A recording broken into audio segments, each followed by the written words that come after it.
Hello guys, কি অবস্থা সবার? আজকে আমি আপনাদের জন্য আবারও নিয়ে আসলাম নতুন একটি এক্সপ্লেনেশন ভিডিও। আজকে আমি এক্সপ্লেন করব আই পেরি এভরিথিং এনিমের এপিসোড 9। তো গাইস, যদি আপনাদের কাছে আমার ভিডিও ভালো লেগে থাকে তাহলে চ্যানেলটি অবশ্যই সাবস্ক্রাইব করবেন, ভিডিওটিতে লাইক দিবেন এবং সাবস্ক্রাইবের পাশে থাকা বেল আইকনটি অন করে দিবেন এরকম আরো ইন্টারেস্টিং ভিডিও পাওয়ার জন্য। গল্পের শুরুতেই আমরা ওই সিনটি দেখতে পাই যখন নর ড্রাগনের একটি দাঁত ভেঙে দিয়েছিল। তারপর ড্রাগনটি শান্ত হয়ে যায় এবং নর বলে, আমার মনে হয় না আমি তোমার ধর আলাদা করে হিরো হতে চাইবো। ওই সময় লিন, ইনেস এবং রোলো নরের দিকে দৌড়ে আসে। লিন বলে, নর সেন্সে আপনি কি ঠিক আছেন? কোথাও কি চোট পেয়েছেন? নর বলে, হ্যাঁ আমি একদম ঠিক আছি, আমার কোথাও কোনো চোট লাগেনি। তখন নর তার নতুন গল্প শুরু করে। নর বলে, আচ্ছা এই ব্যাপার, তার মানে তুমি আমার জীবন বাঁচালে রোলো। রোলো বলে, আমি আবার কি করলাম? তখন নর বলে, তুমি তো এই ড্রাগনটাকে শান্ত করে আমার জীবন বাঁচালে, আমি জানি তুমি এটা করেছো। রোলো বলে, কোথায়? আমি তো কিছু করিনি। নর বলে, কি বলছো? তাহলে এই ড্রাগনটা এত শান্ত হয়ে গেল কিভাবে? আমি তো ভেবেছিলাম তুমি কথা বলতে না বলতেই। রোলো বলে, কখনোই না, আমি এরকম কোনো কিছুই করিনি। তখন নর রোলোকে দেখে ওই সিনটা ভাবতে থাকে যখন রোলো বলেছিল, আমার এই শক্তিকে লোকেরা ভয় পায়, আমাকে ঘৃণা করে। তখন নর ভাবে, এখন বুঝতে পেরেছি, যদি লোকেরা জানতে পারে রোলো এত বড় একটি ড্রাগনকে হারিয়েছে তাহলে সবাই রোলোকে ভয় পেতে শুরু করবে। তখন নর রোলোকে বলে, আচ্ছা ঠিক আছে, তুমি যখন এত করে বলছো আমি মেনে নিলাম তুমি এটা করনি। নর মাঝে মধ্যে এমন একটা ভাব নেয় মনে হয় সে সবকিছু জানে, আসলে তো সে কিছুই জানে না। নর রোলোকে আরো বলে, বাদ দাও এসব কথা, তুমি আমাকে এটা বলো তো, এই ড্রাগনটা যেখানে থাকে সেখানে ওকে সুরক্ষিত পাঠাতে পারবে কিনা? তখন ইনেস বলে, এই ড্রাগনটা তো। এটা বলতে না বলতেই নর বলে, আমি জানি আপনি বলতে চাচ্ছেন এই ড্রাগনটাকে এখানে মেরে ফেলাই সবচেয়ে বুদ্ধিমানের কাজ হবে, কিন্তু আমি তবুও এই ড্রাগনটাকে না মেরে একে সাহায্য করতে চাই। আমি জানি আপনারা তিনজন ভাবছেন যে আমি কতটা স্বার্থপর, কিন্তু এটা ছাড়া কি আর কোনো উপায় আছে? ইনেস বলে, ঠিক আছে, আপনারা যেহেতু এটাই চান এটাই করা হোক। রোলো, তুমি কি এটা করতে পারবে? রোলো বলে, জানি না, একে বশ করা অনেক কঠিন হবে, কিন্তু আমি একে জিজ্ঞেস করতে পারি। তখন নর রোলোর কানে কানে ফিসফিস করে বলে, আরে চিন্তা করো না, তুমি বিশ্বাস করো, ইনেস এবং লিন তোমাকে একটুও ভয় পায় না। তখন রোলো বলে, আচ্ছা ঠিক আছে, আমি চেষ্টা করব। তারপর সে ড্রাগনটার সামনে গিয়ে কথা বলে এবং নর জিজ্ঞাসা করে যে কি বলল ড্রাগনটা। রোলো বলে, ড্রাগনটা বলেছে সে তার মাস্টারের জন্য যে কোনো কিছু করতে রাজি। তখন নর অবাক হয়ে বলে, মাস্টার? তুমি এত দ্রুত এই ড্রাগনটার মাস্টারও হয়ে গেলে? লিন বলে, আমি কখনো ভাবিনি এরকমটাও হতে পারে। ইনেস বলে, চমৎকার। আসলে এখানে নর ভাবছে এক কথা এবং ইনেস, রোলো আর লিন ভাবছে আর এক কথা। তখন নর মনে মনে বলে, এত বড় একটা ড্রাগন রোলোকে নিজের মাস্টার মেনে নিয়েছে। তখন রোলো জিজ্ঞেস করে, এখন কি বলবো? নর বলে, ঠিক আছে, তুমি একে বলো যে সে যেন শান্তভাবে নিজের বাড়ি চলে যায় এবং কখনো কোনো মানুষকে যেন কষ্ট না দেয়। তারপর ওই কথাগুলো রোলো ড্রাগনকে বলে। তারপর রোলো নরকে বলে, ড্রাগন বলেছে যে সে তার যে কোনো আদেশ মেনে নিতে রাজি। নর বলে, এটা তো অনেক ভালো কথা। রোলো বলে, হ্যাঁ, বিষয়টা আসলেই অনেক চমৎকার, এবং ড্রাগনটি ওখান থেকে চলে যায়। তখন আমরা দেখি ওই উড়ে যাওয়া ড্রাগনটির ওপর অনেক দূর থেকে একটা লেজার বিম এসে পড়ে। তখন ওই ড্রাগনটা আহত হয়ে একটা জঙ্গলের মধ্যে পড়ে। তখন আমরা এম্পারারকে দেখতে পাই। এম্পারার বলে, কে ভেবেছিল সবকিছু এত সহজে হয়ে যাবে? একটু হাসি দিয়ে বলে, শেষমেশ 1000 বছর বেঁচে থাকা এই ড্রাগনটাও একটা হাতের পুতুলি ছিল যে এইভাবে মরল। ভেবেছিলাম ক্যাপিটাল এতক্ষণে জ্বলে পড়ে ছারখার হয়ে যাবে, কিন্তু এটাও ঠিক আছে। তারপর সে তার সৈনিককে কমান্ড দেয়, এখনই শুরু করো। তখন আমরা দেখি এম্পারারের ওই সৈনিক একসাথে হাজারো সৈন্য এবং তার অস্ত্র ভান্ডারকে একসাথে টেলিপোর্ট করে ওই জায়গায় নিয়ে আসে। তখন আমরা বুঝতে পারি এম্পারারের অনেক হাইটেক অস্ত্রশস্ত্র এবং ম্যাজিক ইকুইপমেন্টস রয়েছে। ওই সময় এম্পারারের একটি ব্যাকগ্রাউন্ড স্টোরি দেখানো যায়। এম্পারার বলছে, তুমি কি শতভাগ নিশ্চিত এটা দিয়ে ক্লে কিংডমকে সম্পূর্ণ ধ্বংস করা সম্ভব? কারণ শুরু করলে আর সরে আসা যাবে না। তখন এম্পারারের সামনে থাকা ওই লোকটি বলে, ডোমিনেটর ড্র্যাগন অফ ক্ল্যামিটিকে ঘুম থেকে উঠিয়ে দিয়েছে এবং এখন সেটা সম্পূর্ণ তার বশেই আছে। এম্পারার বলে, হ্যাঁ, তার সঠিক দামও তো আবার দিতে হয়েছে। তখন ওই লোকটি বলে, যখন ড্রাগনের তাণ্ডবে সম্পূর্ণ শহর ধ্বংস হয়ে যাবে তখন আমরা আমাদের সোলজারদের ম্যাজিক সোয়ার্ড এবং ম্যাজিক শিল্ডের সাথে এবং হাই লেভেল সোলজারদের ম্যাজিক আর্মার এবং ম্যাজিক ক্যাননের সাথে ওই স্থানে পাঠাবো। এরই সাথে আমরা 3টি ম্যাজিক্যাল মোবাইল বুলবক্স এজেসকেও প্রস্তুত করব, যার সাথে থাকবে 4টি আরো আল্ট্রা হাই আউটপুট মানাবিম ক্যাননস। তখন এম্পারার অট্টহাসি দিয়ে বলে, অনেক ভালো কাজ করেছো। তখন এম্পারারের সামনে একজন কমান্ডার এসে বলে, আমি কিছু বলতে চাই সম্রাট। এম্পারার বলে, এখন আবার কি রান্দিওস, আচ্ছা বলো। তখন ওই কমান্ডার বলে, আমাকে ভুল বুঝবেন না সম্রাট, এই যুদ্ধটা আমাদের রাজ্যের জন্য ভালো কিছু। এটা বলতে না বলতে এম্পারার বলে, তোমার মুখ বন্ধ করো। তখন কমান্ডার বলে, আমি চাই আপনি এই সব কিছু বন্ধ করুন। তখন এম্পারার ওই কমান্ডারের মুখে লাথি মেরে বলে, তুমি কি বুঝতে পারছো না আমি কি দেখাতে চাই? দুনিয়ার কোনো রাজ্যই আমার চাওয়া পাওয়াকে অস্বীকার করে মুখ ফিরিয়ে টিকে থাকতে পারবে না, আর এটা আমি পুরো দুনিয়াকে দেখাবো। ক্লেশ রাজ্যের ধ্বংস হবে পুরো দুনিয়ার জন্য একটা দৃষ্টান্ত। দুনিয়া জানবে ক্লেশ রাজ্য ডনজন অব দ্য লস্টের ধন সম্পদকে আত্মসাৎ করার জন্য এই কাজ করেছে, আর আমার রাজ্য এসে ওই রাজ্যের প্রজাদের একজন লোভী শাসক থেকে রক্ষা করেছে। আর ইতিহাসকে কখনো সত্য বদলাতে পারে না, শুধু ক্ষমতা বদলায়। এরপর সিন চেঞ্জ হয়, আমরা দেখি রোলো আর নর ওই ড্রাগনটিকে দেখতে এসেছে। নর বলে, এটা কি এখনো জীবিত আছে? তারপর লিন বলে, সেন্সে ওই দেখুন। নর দেখে এম্পায়ার তার বিশাল আর্মি নিয়ে এগিয়ে আসছে। ইনেস বলে, এটা কি তাহলে ম্যাজিক এম্পায়ার? ঠিক তখনই ম্যাজিক এম্পায়ারের এম্পায়ার বলে, অ্যাটাক করো। তখন এম্পায়ারের একজন সৈনিক বলে, কিং ওইদিকে দেখুন। তখন কিং নর, রোলো, ইনেস এবং লিনকে দেখতে পায়। কিং বলে, ওই তো রাজকুমারী। তখন তার সৈনিক বলে, রাজকুমারীর সাথে ডিভাইন শিল্ড ইনেসও আছে। তখন এম্পায়ার বলে, এ তো লেজেন্ডস এর এক জ্বলন্ত উদাহরণ, এ এখনো জীবিত আছে, হয়তো এ কারণেই কোনো মতে ক্লেশ রাজ্য এখনো টিকে আছে। এটাই সুযোগ, মনে হচ্ছে লেজেন্ডসদের সমাপ্তি আমার হাতেই লেখা, কারণ এখন জ্ঞানের যুগ শুরু হতে যাচ্ছে। তখন এম্পায়ার তার সোলজারদের হামলার আদেশ দেয়। এম্পায়ার বলে, এই মুহূর্তে পিওনাগের অ্যাটাক শুরু করো। ডিভাইন শিল্ড নিজেও কখনো পিওনাগের অ্যাটাক থেকে বাঁচতে পারবে না।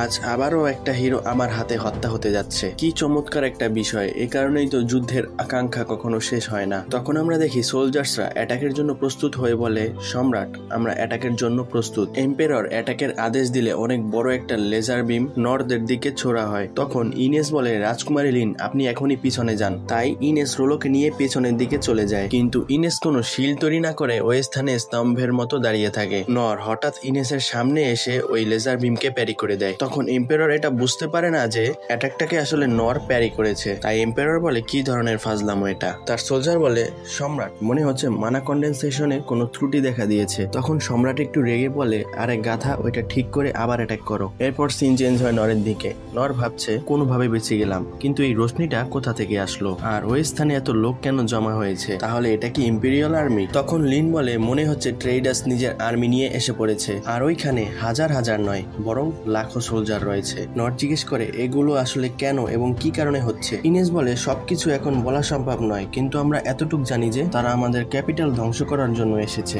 লিন বলে, ক্যাপিটালে আমাদেরও সোলজার আছে, কিন্তু আমাদের সোলজার সংখ্যায় অনেক কম এবং তাদের তুলনায় এখন অনেক দুর্বল। ইনেস বলে, রাজকুমারী লিন এখানে থাকা আর উচিত হবে না, আমাদের এখনই ফিরে যেতে হবে। লিন বলে, আমাদের দ্রুত ফিরে গিয়ে ভাইয়ের সাথে কথা বলতে হবে। আপনি কি বলেন সেন্সে? নর বলে, আমাকে জিজ্ঞাসা করার কোনো প্রয়োজন নেই, পরিস্থিতি বলছে এখান থেকে যত দ্রুত সম্ভব সরে যাওয়া উচিত। তখন লিন বলে, হ্যাঁ আপনি ঠিকই বলেছেন, আমার প্রশ্নটাই ভুল ছিল। নর ইনেসকে দেখে বলে, এ হাসছে কেন, একে আমার কোনো কথা বুঝেনি। তখন নর ইনেসকে বলে, দেখুন এখান থেকে আমাদের চলে যাওয়াটাই। এটা বলতে না বলতে ইনেস বলে, এখনই সবাই আমার পিছনে আসুন, আর একটা অ্যাটাক আসতে চলেছে। ইনেস তখন ডিভাইন শিল্ড অন করে দেয়। এম্পায়ার এই বিষয়টা দেখে বলে, কি বিরক্তিকর একটা অবস্থা। তখন তার সোলজার বলে, সম্রাট আপনি নিরাপদ স্থানে চলে যান। এম্পায়ার বলে, দ্রুত এদের শেষ করো। আবার নরের প্রেক্ষাপট দেখানো হয়। নর বলছে যে এভাবে তো কাজ হবে না, কিছু না কিছু একটা করতে হবে। তখন নর বলে, আমি ওদের ব্যস্ত রাখবো, আর এর মধ্যে আপনারা এখান থেকে দ্রুত চলে যাবেন। আমার কথা বোঝার চেষ্টা করুন, এটাই ভালো হবে। লিন বলে, তাহলে আপনার কি হবে? তখন নর ভাবে, যদিও আমি ফাইটিং এ অতটা দক্ষ নই, কিন্তু পালাতে অনেক ওস্তাদ। তখন আমরা দেখি নর যখন ছোটবেলায় ভুলে মৌমাছির চাক ভাঙার পর অনেক দ্রুত দৌড়ে পালাতো। নর বলে, আমি এখানেও যদি ছোটবেলার মতো দৌড়ে পালাতে পারি, এই আর্মির হাত থেকে বেঁচে যেতে পারবো। তখন নর লিনকে বলে, আমি এখানে আবল তাবল কোনো কিছু করব না, কারণ আমি আমার জীবন এখানে হারাতে চাই না। কিন্তু গাইস আমরা তো জানি এই নর পাগলা ভাবে একটা করে আর একটা। যাই হোক, তারপর বলে, চিন্তা করবেন না, আমার কিছুই হবে না। আর তখন লিনও উল্টা ভেবে বসে। লিন বলে, ঠিক আছে সেন্সে, আমি বুঝতে পেরেছি, আমার পক্ষে যতটা সম্ভব আমি সাহায্য করার চেষ্টা করব। তখনই লিন নরের পিছনে এসে দাঁড়িয়ে যায়। নরবাবু তো মনে হচ্ছে এটা ডিফেন্সিভ ম্যাজিক, কিন্তু ঘটনা তো আসলে তা না। লিন এখন তার সেন্সেকে কামানের গোলা মনে করে, যখন মন চায় যেখানে মন চায় উইন্ড ব্লাস্ট দিয়ে ছুড়ে মারে। যাই হোক, লিন বলে, আপনি এই ইম্প্যাক্টের জন্য প্রস্তুত হয়ে যান সেন্সে। নর তো একদম অবাক, বলে, কিসের ইম্প্যাক্ট? লিন বলে, চিন্তা করবেন না সেন্সে, এবার আমি আমার পাওয়ারকে কন্ট্রোলে রাখবো। নর বলে, আরে লিন, আমি এখানে অল আউট অ্যাটাক অথবা সুইসাইড করার জন্য দাঁড়াইনি। তখন রোলো বলে, ওই যে দেখুন দেখুন আরেকটা হামলা হতে চলেছে। তখন তো লিন নরকে কনফিডেন্স দিতে থাকে। লিন বলে এই অ্যাটাককে শুধু আপনিই আটকাতে পারবেন, আপনি পারবেন সেন্সে। তখন তো আমরা বুঝতে পারি নরের অবস্থা আসলে টাইট। ঘরের এক পাশের দরজা ভাঙা আর এক পাশ ঝড়ে উড়ে গেছে। যাই হোক, তখন নর ওই পাহাড়ের উপর থেকে নিচে লাফ দেওয়ার চেষ্টা করে আর বলে আরে না, এই অ্যাটাকটা যদি আমার পিঠে সরাসরি লাগে তাহলে তো আমি শেষ। ফিজিক্যাল এনহ্যান্সমেন্ট এটা অন করে ওই পাহাড় থেকে নিচে পড়ার আগেই লিন উইন্ড ব্লাস্ট করে দেয়। আর এবার নরের পিঠে কোনো তলোয়ার ছিল না, তাই তার পিঠে সরাসরি ওই অ্যাটাকটা লাগে এবং সে কামানের গোলার মতো উড়ে যায়। তখন উড়ে যেতে যেতে নর বলে কোনোভাবে মৃত্যুর দরজা থেকে ফিরে আসলাম। এরই মধ্যে তার সামনে ওই অ্যাটাকগুলাও এসে পড়ে, কিন্তু সে ওই অ্যাটাকগুলাকেও প্যারি করে দেয়। ফাইট করতে করতে নর বলে আমি হয়তো এই অ্যাটাকগুলোর দিক পরিবর্তন করে দিতে পারবো, আর আমি এত দ্রুত যাচ্ছি যে মনে হয় না আমি আমার নিজের দিক পরিবর্তন করতে পারবো। ওই সময় আমরা কিছু চমৎকার ফাইটিং সিন দেখতে পাই যা আপনারা এই এপিসোড না দেখলে বুঝতে পারবেন না। নর তার অপ্রতিরোধ্য প্যারির মাধ্যমে সব অ্যাটাককে রুখে দিয়ে অনেক দ্রুত সামনের দিকে এগিয়ে যাচ্ছে। এরপর আমরা দেখি কয়েক সেকেন্ডের মধ্যেই ট্রেডার্স রাজ্যের লাখো সৈনিকের তলোয়ার আকাশের দিকে উঠতে থাকে, আর আমাদের নরবাবু তো যাকে সামনে পাচ্ছে গরুর মতো গুতাচ্ছে এবং তার তলোয়ার দিয়ে সব অস্ত্রকে বলের মতো শুট করছে। নর বলে আমার যতটা সম্ভব সময় দিতে হবে যেন লিন এবং বাকিরা এখান থেকে সুরক্ষিত যেতে পারে। আমাকে কোনো মতে দৌড়ে দৌড়েই এদেরকে থামাতে হবে। এম্পায়ার এই বিষয়টা দেখে বলে এখানে কি হচ্ছে এসব। তখনই নর এক পলকের জন্য এম্পায়ারের সামনে আসে। এতেই এম্পায়ার বাতাসে উড়ে যাবে এরকম একটা অবস্থা। এরই মধ্যে নর আবার গায়েব হয়ে যায়।